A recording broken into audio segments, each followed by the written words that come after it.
to me, faith doesn't have to be this, like specifically associated with some type of religion. Like it's just the trust in the unseeing, trusting that I can be in flow because I know myself. I trust myself and I will listen to her. Small doses, self-help from the hip. Small doses, we're talking that shit. Small doses, and keeping it real. Small doses, with me and Nana Seals. It's so funky. All right, y'all, it's time for another episode of Small Doses Podcast. And this time it's just me. Just me hanging with ya. And I got to take you back, all right? So when Tabitha Brown was here, she was talking about how she had basically like one day just like looked in the mirror and spoke to God and was like, all right, moving forward, I'm just going to be obedient to you. I'm going to be obedient to you and I am going to do what you have me here to do. And she said that she has really stuck with that and that anytime that she defies that, like she pays for it. Like, and not like, I mean, not like dun, dun, dun, pay for it, but like, you know, it always ends up being like, there you go. Should have been listening, should have been obedient. And so, you know, when I was listening to this, I was like, you know, Tabitha's a devout Christian. I am not. But I think, you know, for those of us who are really trying to be on a high vibration, it still ends up being the same type of thing. It's just a different, maybe a different language that it's spoken in, right? So I'm like, well, what is what she's saying? What language is that for me? And when my homegirl had just randomly hit me out the blue and like 2 days after my breakup. And she was like, I was telling her what was going on. And she was like, girl, it's flow not force. It's flow not force. She's like, that's what we living with. Flow not force. And sometimes people tell you something, it just doesn't even require an explanation. You know, like I didn't even have to get from her like, well, what do you mean by flow not force? I knew exactly what she meant in that moment. And what she meant was that it really is about allowing yourself to be in flow and to let go. And that when you are like trying to muscle, that you are actually moving against the way you should be going, right? Which I think for a lot of us is the norm. It's normal for us to flex against something that may feel uncomfortable or even better yet, that may feel unknowing. Right? Like if we've never been in that situation before, or we are like in uncharted waters, you know, our natural instinct is to swim to the shore instead of saying like, well, let me see what's over there because the current is taking me there. And I get that because naturally it's like, yeah, I don't know if I'm going to be able to swim if we get out there. But the thing about it is that, have you always been able to swim though? Have you ever been let go? Not really. Whenever you follow the flow. That's what I feel like is my version of what Tabitha Brown was speaking about. Her obedience to Jesus Christ, for me, is my obedience to flow, which ultimately is all of us saying that we are going to go in the direction that God is speaking to us to go to, right? Like we're aligning with the way our intuition is leading us based on its connection to a higher power. And finding that flow is not easy. And so we're going to talk about that today, because I think sometimes when we talk about finding our flow, we think it's more so just like, I'm finding my groove. I'm finding my jam. Yeah. Finding my movements. And it's like, yeah, that's not like when I talk about finding your flow, I'm not necessarily talking about like, oh yeah, we just played 6 songs in a row that were all the right songs to play in a row. What I mean is finding the trust in you to go with the way that a higher power is taking you. And in that, being able to determine when it's a higher power moving you and not your fear. Let's gem drop. Jam dropping. Jam dropping. Jam dropping. We dropping on these hoes. All right, so our gem dropping naturally to me is flow versus force. Now, here's the thing. When I talk about flow, like, I'm not just talking about like rhythm. I think that some of us think about it like to feel the rhythm of life. And there is something to be said when you're like in your rhythm, right? When you're like just moving and you're like, yeah, like I'm about it. I get it. I'm doing it. Yeah. And then we think about it when that stops. We're just like, oh, now I'm not in it. That's not what I'm talking about, because your flow is always in action even when things aren't going the way that you want them to go. And that's what flow is about. How do you stay in flow even when things are not necessarily like showing up for you the way that you want them to?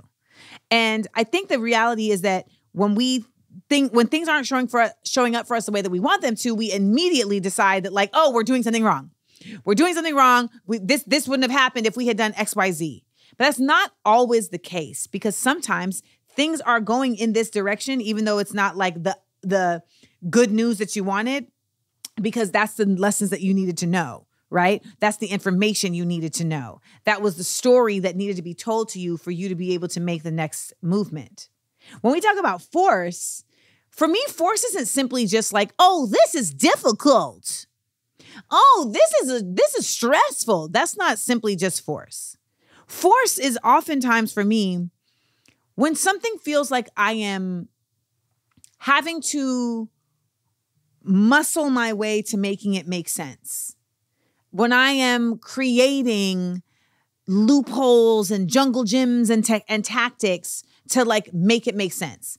So for instance, like when I see people, during the height of the recent Israel-Palestine conflict, when I see people like doing entire dissertations about why it's okay to not say anything when it's dealing with a genocide. When I see people saying that, I feel like, see, what I'm witnessing is force.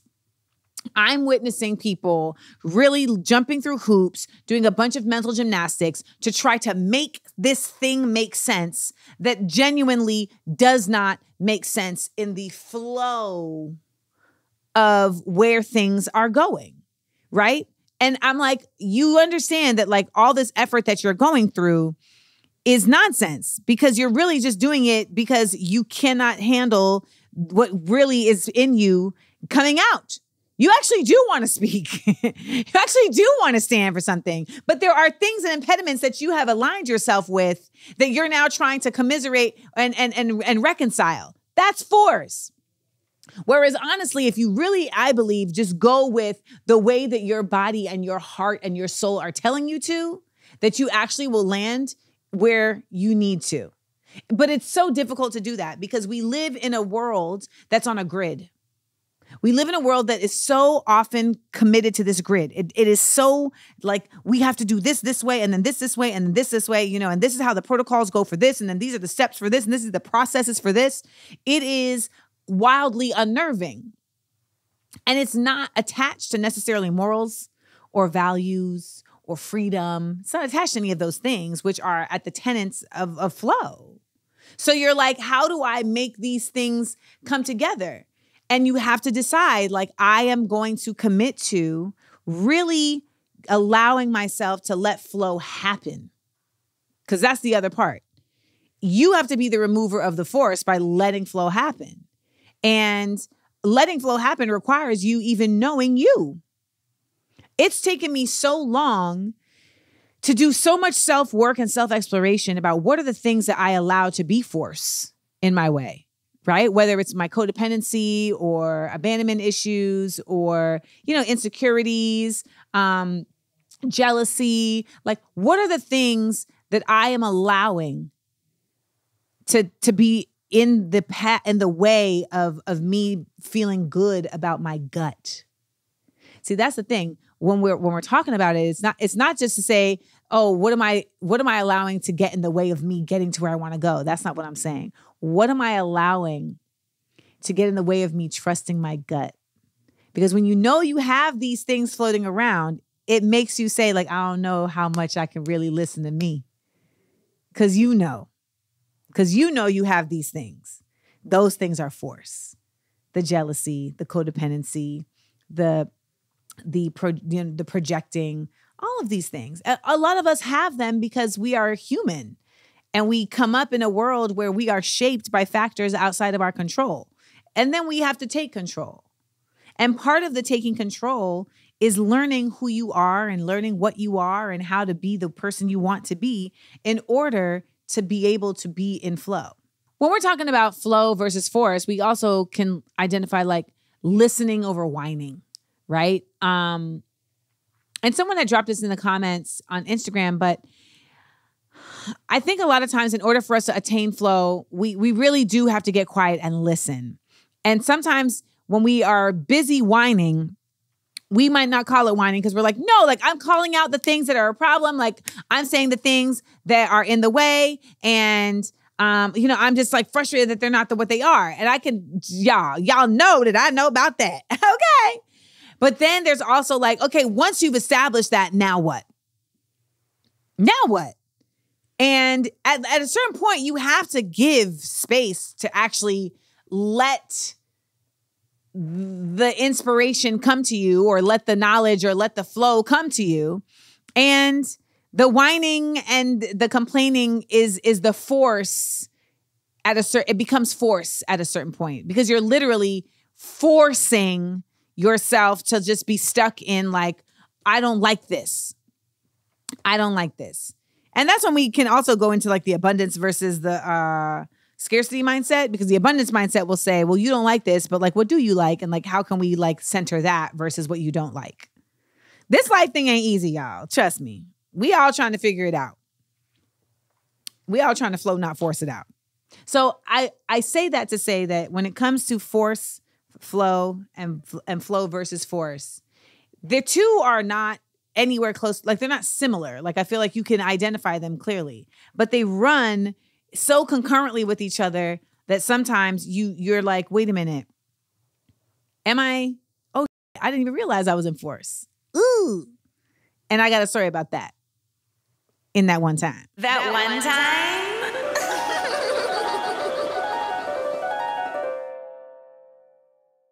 So when I, in my recent relationship, I was very steadfast about not wanting to be the victim to the relationship. And what I mean by that is that I think a lot of times we kind of like let life happen to us versus like, actually being in control of our life.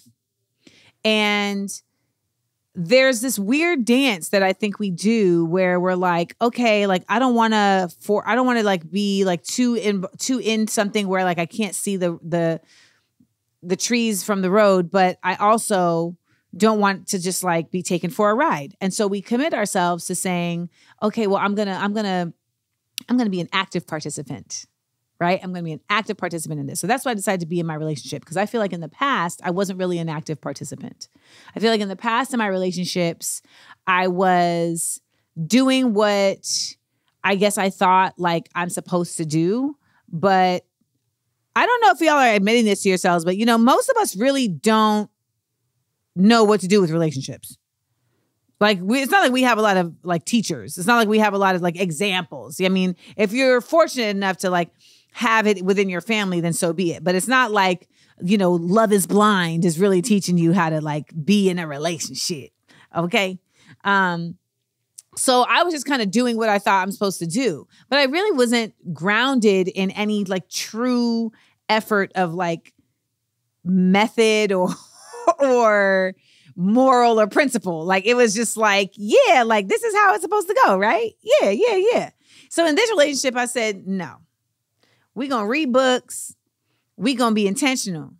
We're going to be purposeful. We're going to go to the therapy. We're going to do the things for this to work, right? Because I don't want that when this is done, if it is done, I don't want to feel regretful.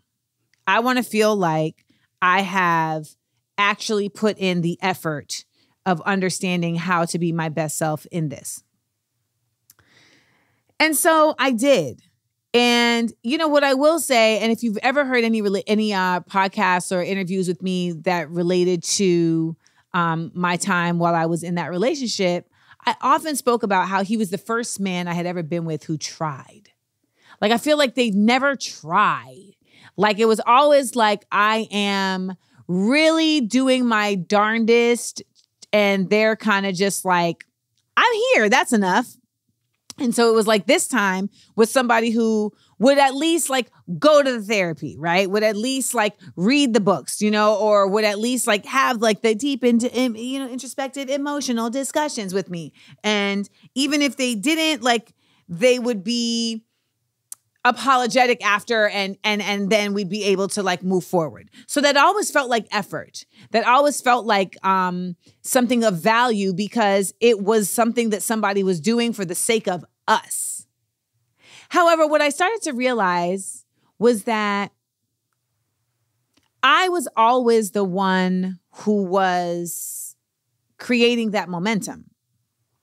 I'm always the one that is examining what's happening or what the conflicts are and looking for ways to improve them, or looking for ways to find resolution. Like I'm always the one saying like, hey, this is not really like feeling good. Does this feel good to you? Like this way that we're interacting? Like let's see how we can come together and move past this, right? So but the thing about that is like you don't keep patting yourself on the back like, look at me, I'm such a good one in this relationship. At a certain point, you're just like, wow, look at me. Am I the only one in this relationship? And you start questioning that, and you're going to go down a road. And I look back and I say, wow, you were in force, not flow for a long time.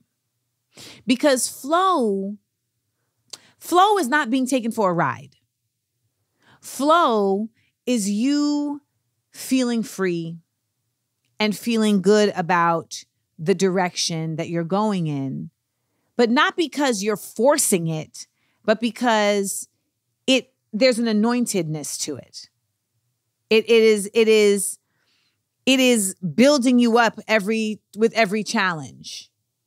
And I've talked about a version of this for quite some time when I tell y'all like, you got to let something go when it goes from a challenge to a stress. But in relationships, I think it can be so much harder to identify that because you'll tell yourself that it's not necessarily a stress. It's like we're working through something. We love to say that we're working through something, or it's a phase, or something that, or it's trauma. And then we'll tell ourselves that because we understand where that person's trauma comes from, that we understand why they bring that trauma over here. And then we'll tell ourselves that our compassion can make it okay for us to manage that. Like we'll do that all day long. That is not flow.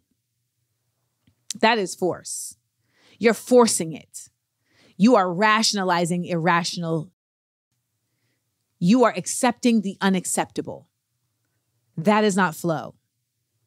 When we think about light and how, if you're in a hallway with a bunch of doors and you want that light to flow through, you got to open those doors for the light to go through. And if you are able to open those doors, then the light will go through.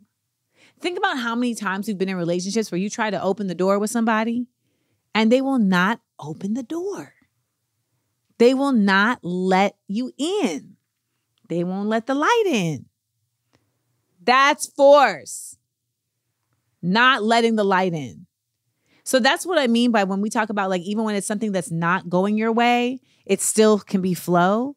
Because as long as you're letting the light in, you're letting the lesson in, you're letting the learning in, it is still flow. When I was doing the documentary for In Amanda We Trust, it's so ironic that it's called In Amanda We Trust because the only reason that it ended up being able to happen was me trusting myself. That is literally the most important aspect that I can tell you about that project. It wasn't the money. It wasn't the people I had working on it. It wasn't the writing. No, it was my trust in myself. And if I had not somehow decided to just listen to my gut, I don't feel like it would have come out. I don't feel like it would have come out as well, even if it did come out. Because it would have been based on things that were not really what I truly cared about. And I've never gotten to make anything truly within that mindset, I don't think. I think I've always been really considering of what's the marketplace going to care about this? How am I going to make this how can I make this bigger? Or how can I appease certain people? And when it came to this, that just wasn't a part of the equation. This is a complete flow, not force production. Every issue that would arise, every production problem, any of that, I would always go to my gut for the consult first and ask myself, what would it take for this to happen? Does this feel good? Literally just, does this feel good? Like the finding of the flow can literally be as basic as, does this feel good? And when I say feel good, I don't mean, does it like make me feel praise, or does it make me feel supported? Like I don't want to say that, because I think sometimes when we say feel good, we take it as like, oh, is this a compliment? When I say feel good, I mean, does this feel progressive? That's better word than good. Does it feel like progression? When I meditate over water, I meditate, bring me forward, bring me forward, bring me forward. I want to progress. I want to progress. I want to progress. Does this feel like progression? Does this feel progressive? And, you know, even when it came down to just deciding to just do the segments and take out the stand-up, the question in my head was, is this progressive to do this? Or does this feel like a cop-out? Does this feel like you just settling? And when I did the math, so to speak, it was like, nah, this is progressive, because it is a space that you've never been in before. It is a format that you've never seen before. And it centers others in a really valuable way, while still allowing you to be the vessel for the messaging. That was flow, not force. I remember coming out of the pool one day when my ex and I were in the pool. He was like, he never got in the pool. So he was like sitting by the pool and I was in the pool. And I forgot the conversation that we had, but I remember saying to myself as I got out of the pool, I'm going to save my relationship. And I just think back on like, you really thought for like a good 5 minutes that this was able to somehow be saved by you. That you were going to be able to force your way into making this flow. It was never going to happen. I remember sitting on the dock in Belize, and I had just gotten news that I was basically blacklisted from certain comedy clubs, and that's why I wasn't able to set up a tour for 2023. And I remember saying to myself, like getting up and being, and like after sitting there, like getting up and starting to walk towards my room and telling myself like, no, you're going to figure this out. They're going to hear you. And I got to my room and I sat outside and realized, yeah, this is force. This is force. I'm not saying don't fight back. There are things that you need to fight back because the flow is leading you in that direction. But this didn't feel like flow. This felt like ego. See, that's really what force is based in many times. Fear and ego. Is this decision I'm making to either move or not move, is this based in ego or fear? That's a great way to identify force. Because ultimately, my reasoning for like, I'm going to show them was both ego and fear. Ego, that who the hell they think they are playing in my face. Like that one time Whitney was singing, That's What Friends Are For with Luther Vandross. And he had to let her know, oh, I'm Luther. Whoa. Yeah, he had to let her know. But it was also fear. Because it was also fear that these people think they're going to get away with playing in my face. Like, who cares? What are you afraid of? What are you proving? Who are these people? That's force. And that's when I realized what I need to do is I need to bring in Amanda We Trust to the people. And I need to figure out how to do it. But that has been a spot. I mean, that has been a project that has come through in flow. So why am I stepping out of that? Why?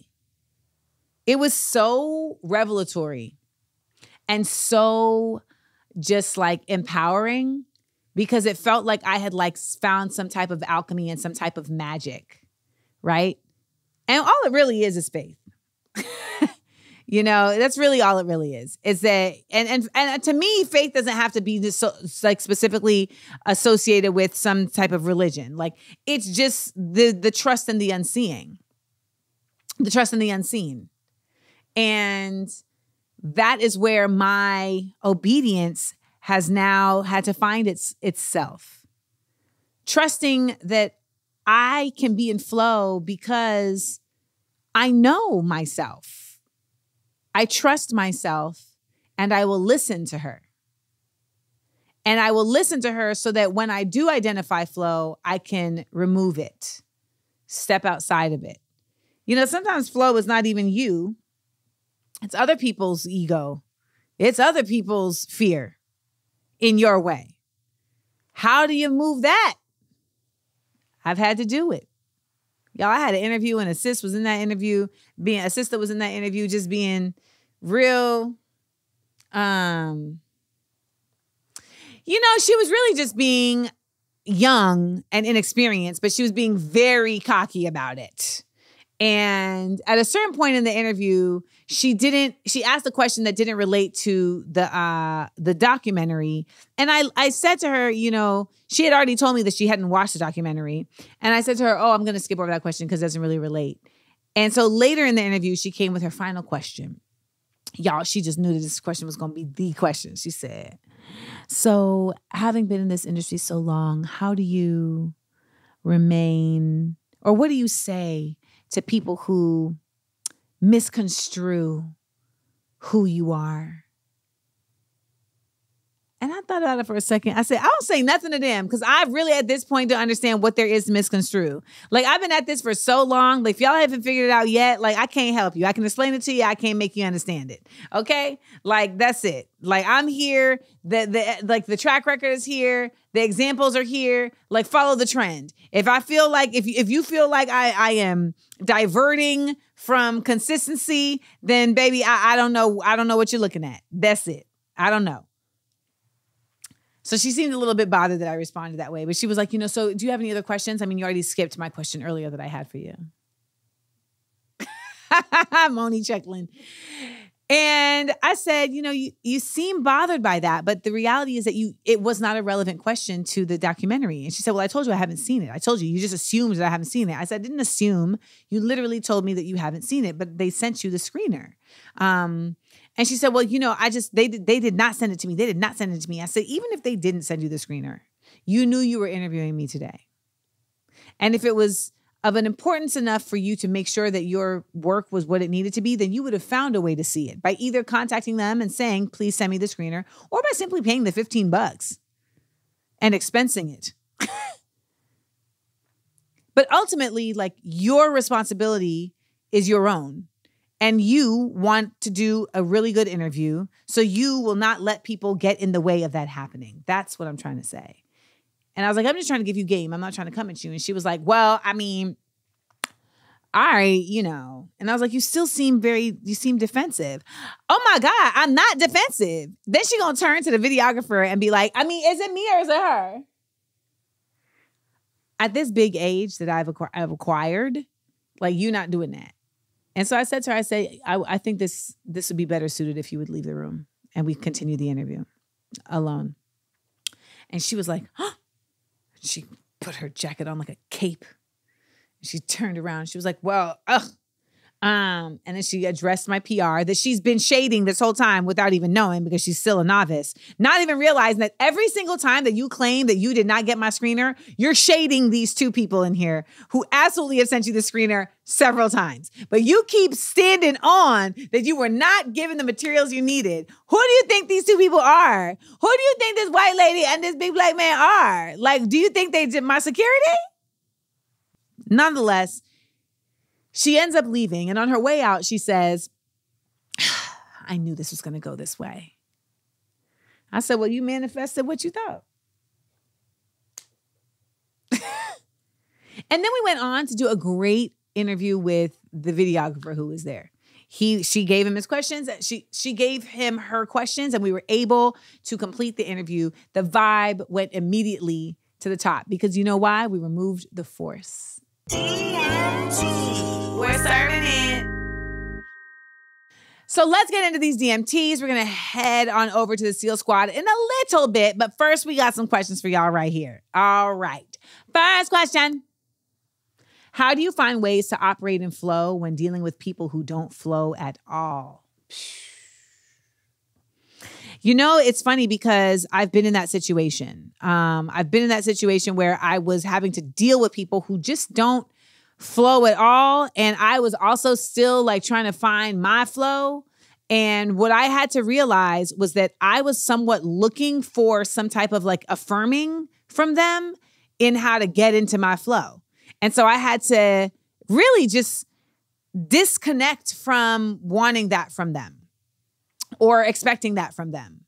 And just looking at them as, you know, folks that are in my midst and kind of like problem solving. You know, they're almost like a logic problem that I'm just solving versus something that I'm trying to understand.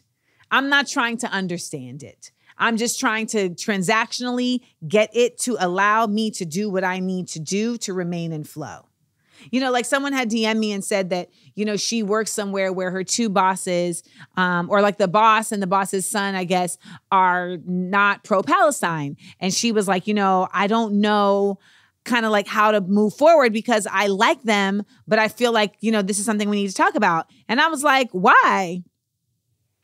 Like, unless you work at a job where you feel like your morals are an integral part of that job, or you feel like them paying you is an integral part of like your moral interaction, like, are you going to change their mind?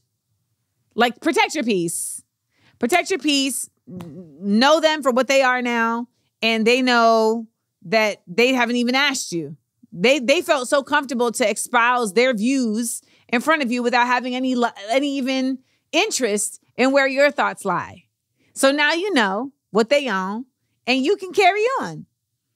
But it can feel like we have to be like so locked in at our jobs. And she hit me back and was like, you know what? You're right. Like, I low key have been acting as if like I need like everyone at my job for us to like each other. I'm like, no, Michael Scott, that's an Office reference. Like, ultimately, we want to have comfort in our workspaces, but we do not need to have family in all workspaces. Next question. What are best practices for revitalizing your inspiration without it feeling forced? You know, I always feel like your inspiration is coming from where like you're tapping into inside of you. So I feel like when you can tap into your joy spaces, like that is like a great way to open up your inspiration. And that to me doesn't necessarily feel forced. Now, if you are depressed, then that would definitely feel forced. But, you know, I always encourage folks like to not abandon themselves in those moments. I have done this. I have done that and it is no good. It is no good. But, you know, the thing about inspiration is also kind of like what is inspiring you? Like, do you need to get inspired because you need to get a check? Right? Like, is it that you need to get inspired just because like you feel like you're overdue to make something? Is it that you're inspired? You need to get inspired because you have like an assignment? You know, I feel like sometimes that's the first thing that you need to like square away. And then that allows you to have like an intention in your inspiration. Because if you can't kind of ground it in that, then it feels like you're just kind of grasping at straws without any real direction. Like if I know that I have a deadline that I have to reach, that I have to do to get something done, like I have to consciously be aware of that. And then that lets my body and my brain and my heart and my soul know like, okay, these are the parameters that we're working in. But if I know that it's just something I just want to do, like, I just feel like I haven't been creative lately. Then I can tell my body and my soul and my spirit and my mind, like, you know what, we just want to create something. So like, keep your eyes open. Keep your eyes open for something. Sometimes it's as free as that, or it's as direct as that. But sometimes but a lot of times we don't actually call it And so we're not really telling our inspiration the GPS of where to move towards. So I feel like that's a good starting point that isn't force, but is really just clarity. Next question. Learning to navigate through friendships and relationships because I was so absorbed in my flow is the difficult part for me. How can I find a healthy balance between what I love doing and being more present for my friends? So this is a different concepting. This is a different idea of flow. You know, I think that what this idea of flow is this idea that like I'm focused on a goal and achieving it. And I'm just in like, I'm kind of like in grind mode kind of thing. And so because I'm in that directive and I'm moving and grooving and getting things done, I'm not really paying attention to the things that are going on outside of me. That for me is not the flow that I'm talking about. The flow that I'm talking about exists within you. And it really is about you trusting and you believing and you connecting. And you can do that in that other flow that she's talking about. And I feel like when you do that in that flow that she's talking about, in your workflow, you start to free up space in your mind for other things that can really enhance that flow that she's talking about. That's where your friends come in. That's where taking time to yourself comes in. You know, that's where being good to yourself comes in.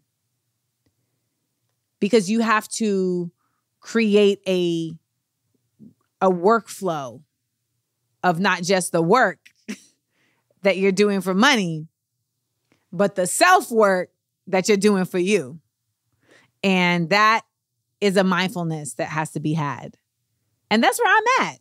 So I understand because that's where I'm at. Like really realizing that, and I read this quote recently and it's just incredible, but really realizing that the love of your life is the love of your life. The love of your life is the love of your life. Loving your life is the love of your life.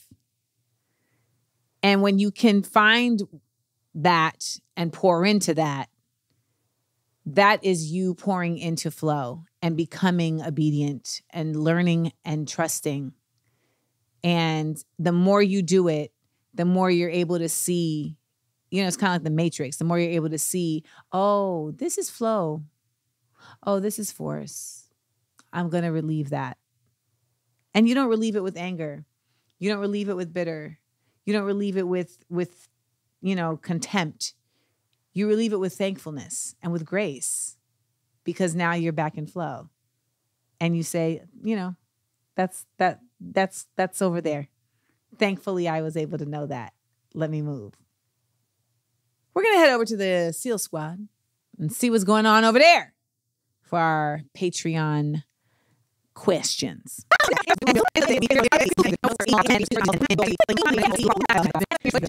We don't trust our gut or our intuition because when we have in the past done so, and it didn't go our way, we beat ourselves up like, see, you don't know what you're actually doing.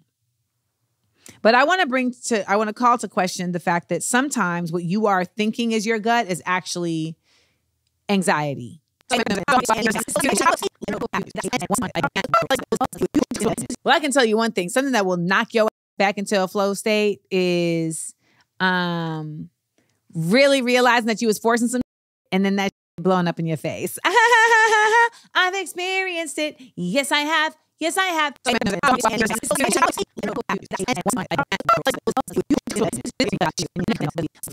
My gut check is let me check in with my gut and then let me make sure it's my gut. And that it's not my gut catfishing me. Because we don't want that. Don't let your anxiety catfish you with your gut and call you a fat Kelly Price. The last dose. Now, you know, as a Star Warsian, as a Jedi, even referring to Force as a bad thing is very sometimes contradictory for me. And it feels very like, oh my God. But, you know, I don't live in that universe. I live in this one. Okay. I live in this one. And the truth is that I do understand that the Force oftentimes is not with you. It's not. The force is oftentimes not with you. And so you have to find your flow by being able to identify what is with you. Gratitude every day, right? Mindfulness, awareness, compassion. They're all there, but we don't live in a society that gives them much value at this point. And so when we're looking to find our flow, we understand that much of us finding our flow is going to come from disconnecting from the actual stream that we're in society. It's going to come from us saying, you know what, I got to get out of that mainstream and into flow. And for some people, that is by aligning with, a religious, group or some type of spiritual practice. It's all the effort of saying, I need to get connected to me. When you get connected to you, you get connected to the God in you. And the God in you, everybody, there's all these other people that got God in them. And so when you're in flow, I believe that you are now on a wavelength with everybody else who's doing that same work, the same way that the turtle was on the jet stream in Finding Nemo.